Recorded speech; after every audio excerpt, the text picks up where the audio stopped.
భక్తివన్న ప్రేక్షకులకు శుభోదయం. 6/10/2024 స్వస్తి శ్రీ చాంద్రమానం క్రోధినామ సంవత్సరం దక్షిణాయనం శరదృతువు ఆశ్వీజమాసం శుక్లపక్ష చవితి ఆదివారం. చవితి పూర్తిగా ఉంది. ఈరోజు నక్షత్రం విశాఖ నక్షత్రం రాత్రి 9:58 వరకు, వర్జన్ రాత్రి 2:14 నుండి 3:56 వరకు, దుర్ముహూర్తం సాయంత్రం 4:09 నుండి 4:56 వరకు, సూర్యోదయం 5:54, సూర్యాస్తమయం 5:45, అమృత గడిలు ఉదయం 12:24 నుండి 2:08 వరకు, రాహుకాలం సాయంత్రం 4:30 నుండి 6 వరకు, సాయంకాలం రాహుకాలం. శుభ సమయం ఉదయం 5 గంటల నుండి 6:30 వరకు ఉదయ శుభకాలం, సాయంకాలం మధ్యాహ్నం 3 నుండి 4 వరకు శుభ సమయం. ప్రీతియోగం తెల్లవారు 5:33, గరంజి వని సాయంత్రం 5:16. దేవీ నవరాత్రి మహోత్సవాలలో ఈరోజు 4వ రోజు.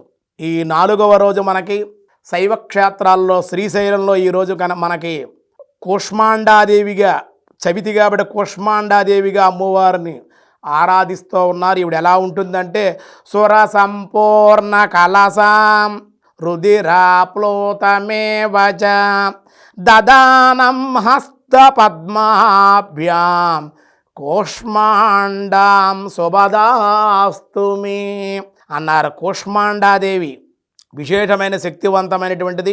ఆవిడి అల్లపు గారెలు నివేదన చేస్తే చిల్లు లేకుండా ఉండాలి. అపరకర్మలకే చిల్లు పెడతారన్నమాట. శుభదానికి చిల్లు లేనటువంటి అల్లపు గారెలు అమ్మవారికి నివేదన చేయాలి.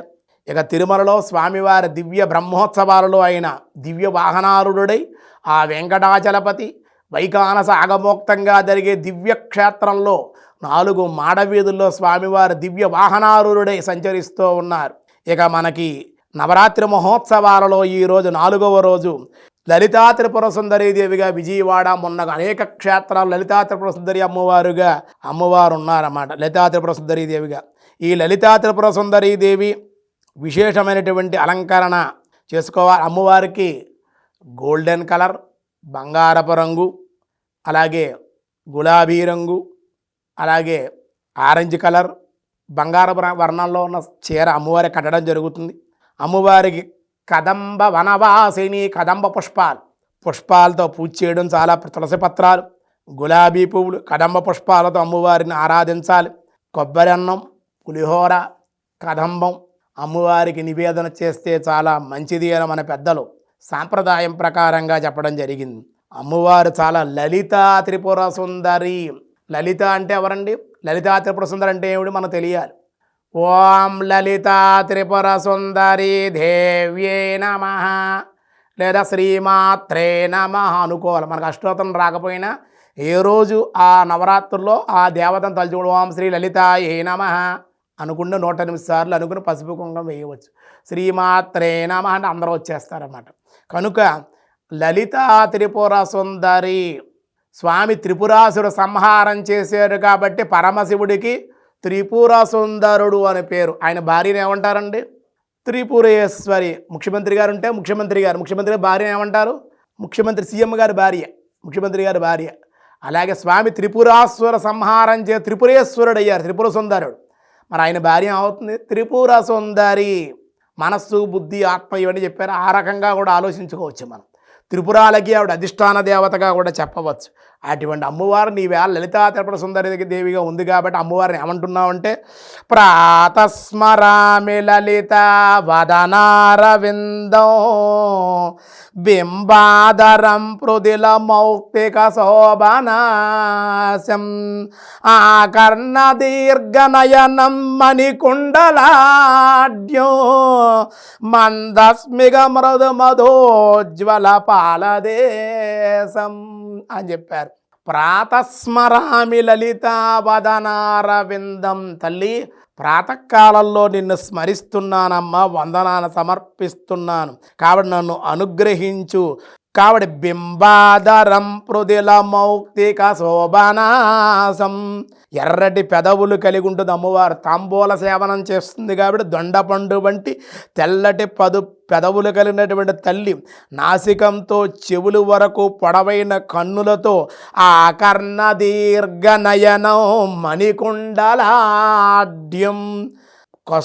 ఆ నాసికంతో చెవుల వరకు పొడవైన కన్నులతో మణిమయమైనటువంటి కుండలాలతో ఉంటుంది అమ్మవారు లలితాదేవి. అంతే కదా, మందస్మిత మృగ మదోజ్వల పాలదేశం. మందహాసంతో చిరునవ్వుతో ఎప్పుడు నవ్వుతో ముఖం ఉండాలి, ఆనందంగా నవ్వుతూ ఉండాలి ఆడవాళ్ళు ఎప్పుడు కూడా. కస్తూరి నొప్పుచున్న శోభిల్లుచున్న శ్రీమ లలిత ముఖ పద్మాన్ని, పద్మంలాగా ఆవిడ అందంగా సౌందర్యవంతంగా ఆహ్లాదరంగా ప్రసన్నంగా అమ్మవారు. అటువంటి అమ్మవారినండి ప్రాతర్వదామి లలిత తవ పుణ్యనామా కామేశ్వరేతి కమలేతి మహేశ్వరేతి శ్రీశాంభవేతి జగదాంజననీ పరేతి వాగ్దేవతేతి భజజ త్రిపురేశ్వరేతి. అమ్మా లలితాదేవి నీవే కామేశ్వరివి, కమల, మహేశ్వరి, శాంభవి, జగజ్జనివి, వాగ్దేవత, త్రిపుర సుందరి అనే అనేక నామాలతో ఉన్నావు. అటువంటి నామాలతో నిన్ను ఉచ్చరిస్తూ స్మరిస్తూ ఉన్నాను తల్లి. శ్రీ విద్య జగతాం దాత్రీం స్వర్గాస్థితలయేశ్వరీం నమామి లలితాం నిత్యాం మహాత్రిపుర సుందరి. సుందరమైనటువంటి తల్లి, సుందరంగా ఉంటుంది. లలిత అంటే లలితముగా సుకుమారంగా ఉంటుంది, లలితముగా కోమలంగా ఉంటుంది, అందంగా ఉంటుంది. మల్లెపువ్వు ఎలా ఉంటుంది, కలవపువ్వు ఎలా ఉంటుంది, గులాబీ పువ్వు ఎంత సుకుమారంగా ఉంటుంది, అమ్మవారు లలితముగా ఉంటుంది. అందుకే లలితా త్రిపుర సుందరి అన్నారు. శక్తిపీఠాలు ఎన్నో ఉన్నాయి. నేను ఎందుకంటే అన్నీ తిరుగుతూ ఉంటాం, అన్ని రాష్ట్రాలు తిరుగుతూ ఉంటాం కాబట్టి అమ్మవారు భగవంతుడు బ్రహ్మగారు దేవతలందరూ కూడా కలియుగం ప్రవేశించింది. మేము ఈ బాధలు తట్టుకోలేకపోతున్నాం, కలి ప్రభావం వల్ల మనసు మాకు కూడా స్థిమితంగా తపస్సు చేయలేకపోతున్నాం బాధపడితే బ్రహ్మగారు విష్ణువు దగ్గరికి వెళ్ళి బ్రహ్మగారి దగ్గర పంపిస్తే బ్రహ్మగారు ఒక దర్భను సుదర్శన చక్రం కింద భూమి మీద విడిచిపెడితే లక్నోకు 125 కిలోమీటర్ల దూరంలో అక్కడ భూమి మీద పడితే నైమిషము, ఆ సుదర్శన చక్ర కొన భూమికి తాకింది కాబట్టి నైమిషము అన్నారు. అదే నైమిషారణ్యము అయింది. అరణ్యాల్లో మన చంపకారణ్యం, బదరికారణ్యం, ఈ అరణ్యాలు వెళ్ళడం, అందులో నైమిషారణ్యం ఇదన్నమాట. అటువంటి అరణ్యంలో పట్టడం వల్ల భూమి కూడా చక్రాకారంలోనే ఉంటుంది. అక్కడ ఆ అరణ్యం కూడా ఎంతోమంది ఋషులు ఇప్పుడు కూడా పెద్ద పెద్ద వాళ్ళు ఉన్నారు. కొంతమంది ఆ ప్రదేశానికి కూడా కొన్ని చోట్ల మనం వెళ్ళలేం. అటువంటి అరణ్యంలో ఆ ప్రదేశంలో తపస్సు చేసుకోండి అయ్యా అన్నారు. కానీ ఎప్పుడైతే ఈ బ్రహ్మలోకం నుండి వచ్చి ఈ చక్రం పడిందో ఆ చక్రం అక్కడ పట్టడం వల్ల ఎప్పటికీ కూడా పెద్ద నుయ్యిలా ఉంటుందన్నమాట. అందులో పడింది. ఆ నీళ్ళు పైకి వచ్చేసి ఆ ప్రాంతం అంతా కూడా మునిగిపోయిందన్నమాట.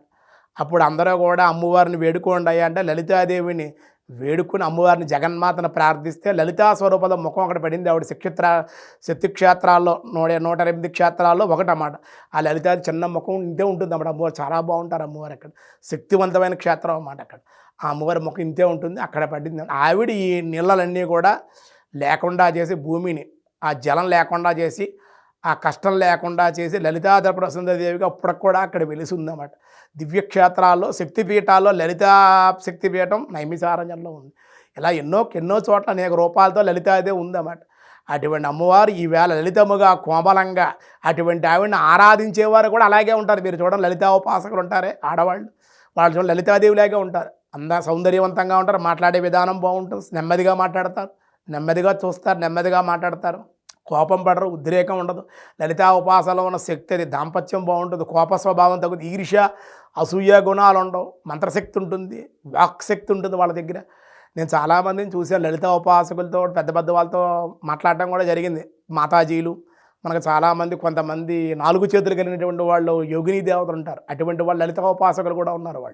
వాళ్ళతో కూడా మాట్లాడటం జరిగింది అన్నమాట. అటువంటి వాళ్ళు ఆ లలితా ఉపాసనలో గొప్పతనం మామూలు విషయం కాదన్నమాట.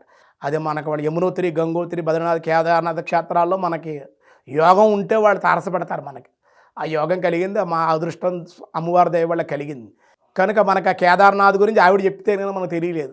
కొన్ని క్షేత్రాల్లో కేదార్నాథ్లో ఉండే రహస్యాలన్నీ కూడా ఆవిడ మాకు తెలియజేస్తుంది చాలా చిన్న వయసులో వెళ్ళినప్పుడు. కనుక ఈ విధంగా ఉంటుందన్నమాట. లలితాదేవి లలితముగా కోమలంగా ఉండేటువంటి తల్లి కనుక ఆవిడ లలితాదేవి అన్నారు. ఆవిడని ఆరాధిస్తే సర్వసౌఖ్యాలు ఇస్తుంది. కానీ అక్కడ కనుక ఆరాధించే విషయంలో ఏమైనా తప్పులు చేశారా, పూజ చేసేవాళ్ళు, ఉపాసన చేసేవాళ్ళ శిక్ష కూడా అలాగే ఉంటుందన్నమాట. ఎంత లలితంగా, ఎంత కోమలంగా ఉంటుందో అమ్మవారు తప్పు చేస్తే కూడా సహించదన్నమాట. ఏ విధమైన తప్పులు కూడా ఈ మాల వేసుకున్నప్పుడు కానీ, ఈ నవరాత్రుల దీక్షలో ఉన్నప్పుడు పాతివర్చ నియమం కలిగి ఉండాలి. అలాగే తినకూడని పదార్థాలు తినకూడదు. ఏకభుక్తమే చేయాలి, ఒక పూటే భోజనం చేయాలి. ఈ నియమాలు ఆచరించి భక్తి ప్రపత్తులతో చేస్తే తప్పనిసరిగా శక్తి కలుగుతుంది. ఇది అనుభవపూర్వకంగా మీకు చెప్పడం జరుగుతుంది. మేము ఆచరిస్తూ ఉంటాం, మాకు తెలుస్తూ ఉంటుంది. ఆ శక్తిని పొందుతూ ఉంటాం. చాలామంది పొందిన వాళ్ళు ఉన్నారు, మీకు తెలుసు, నేను చెప్పవలసిన అవసరం లేదు. అలా ఆ శక్తి కలుగుతుంది. దేవీ నవరాత్రులు చేయడంలో ఉండే శక్తి అదే. విశేషమైన శక్తి బాడీలో మనకు వస్తుంది. షట్చక్రాలు శుద్ధి అవుతాయి, నవద్వారాలు శుద్ధి అవుతాయి, అజ్ఞానం నశిస్తుంది, జ్ఞానం కలుగుతుంది, ధన సమృద్ధి కలుగుతుంది, ధీశక్తి, బుద్ధిశక్తి, ఆధ్యాత్మిక శక్తి, గ్రహదోషాలు, పీడలు, ఇంట్లో చికాకులు అన్నీ మొత్తం అన్నీ ఎగిరిపోతాయి. శత్రువులు అయితే పారిపోతారన్నమాట. శత్రువు అనేటువంటి వాడు ఉంటాడు, మీ శత్రువు కూడా మీ మిత్రుడు అయిపోతాడన్నమాట.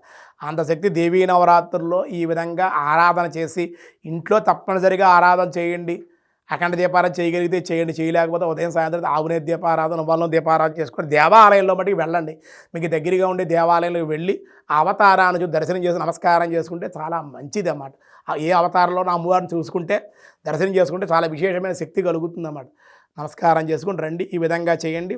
భక్తి వర్ణ ద్వారా మీ అందరికీ కూడా లలితా త్రిపుర సుందరి అనుగ్రహం మీ అందరికీ కలగాలని, భారతీయులకి, ప్రవాస భారతీయులకి కూడా లలితాదేవి అనుగ్రహం కలగాలని కోరుకుంటూ సర్వే జనా సుఖినో భవంతు, సమస్సన్మంగళాని సంతు, లోకా సమస్త సుఖినో భవంతు.